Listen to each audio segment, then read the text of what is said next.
Alright, the topic or proposition is the United States should ban cigarettes. We believe that the United States should ban cigarettes because tobacco is deadly and addictive and therefore should be made a controlled substance.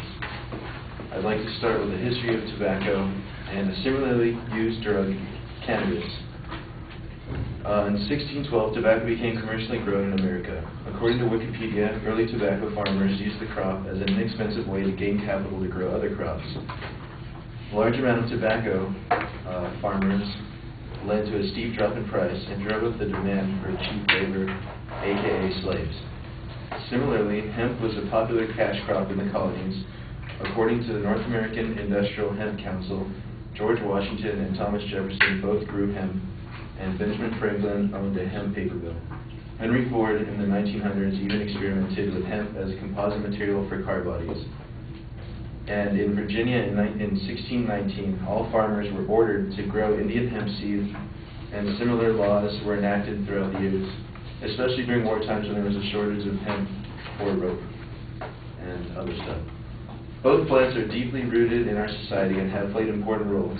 The usage of hemp plants for smoking instead of making rope became popularized by Mexicans and black jazz players known as reefers.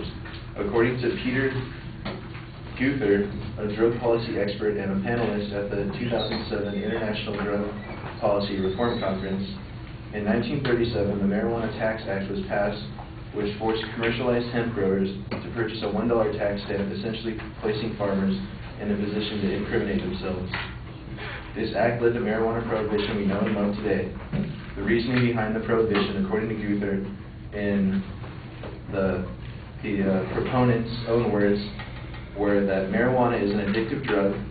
It produces in its users insanity, criminality, and death. Reefer makes darkies think they're as good as white men. And the primary reason to outlaw marijuana is its effect on the degenerate races. Their logic is racist and flawed, but given those arguments for banning marijuana, why did they decide to also enact a ban on tobacco? After all, we all know now that tobacco usage is responsible for the death of 443,000 people every year, and cannabis leads to none. Cigarette smokers are more likely to be minorities and spend a disproportionate amount of their income on cigarettes and tobacco products, which are used through all races and social classes.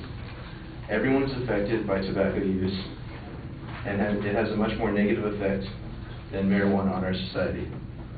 Furthermore, according to an article on MSN Money, each American household spends $630 a year on smoking-related federal and state taxes. The same article states a quote from the Campaign for Tobacco-Free Kids, saying that smoking costs $97.6 billion a year in lost productivity, and an additional $96.7 billion is spent on public and private health care. According to a memo by Philip Morris executive, tobacco from large tobacco fields have been shown to contain small amounts of radioactive chemical known as polonium-210, which exposes heavy smokers to the same amount of radiation as having 300 chest x-rays a year. Tobacco and marijuana have had very different paths and roles in our society. However, they are both mainly used through the same delivery system, smoking and inhaling. Why do people smoke marijuana? Simply, the answer is to get high. If you ask tobacco smokers why they smoke, they would answer, on answers on answerbag.com, where 74 people answered the question, why do you smoke? The majority answered because of the fact that they are addicted. If we outlawed marijuana for being an addictive substance that causes death and hurts minorities, then there should be no exception for tobacco. I'm not advocating the legalization of marijuana. I am simply suggesting that the United States needs to step up as a world health leader and become the first country to ban the manufacture of tobacco. Currently, the World Health Organization has outlined a plan to diminish the use of tobacco worldwide, called the Framework Convention on Tobacco Control. This outline was developed at a convention for a treaty on tobacco control. 164 countries take part in the treaty, and it was implemented on February 27, 2005. The convention ratified plans to increase awareness about the harms of tobacco and implemented programs designed to help those who would like to quit. It also included plans to raise taxes to make the cost more prohibitive. However, an update on this plan by the WHO, World Health Organization, states that their plan has shown many countries are not implementing the programs per the terms of the treaty, and some not at all. The effects seen so far show tobacco popularity has been decreasing in high-wealth countries, but increasing in third-world countries. Exacerbating this problem, in some third-world countries like China, only 37% of smokers know that smoking causes coronary heart disease, and only 17% know that it causes stroke. With the demand for cigarettes still going up, cancer is slated to become the leading cause of death in 2010, and deaths are expected to triple by 2030. The need for a hardline stance and firm regulation of tobacco is great. America should step up and become a new beacon of light and reverse our unhealthy habits.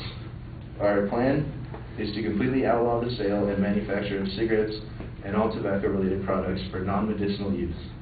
For too long, big tobacco corporations such as Philip Morris have been tolerated and allowed to profit off of the death of American citizens and millions of others globally. The ban would work because innocent people would no longer die from exposure to secondhand smoke. That alone would save over 40,000 lives per year. The Surgeon General also supports a ban on tobacco, saying that I would support a ban on all tobacco products.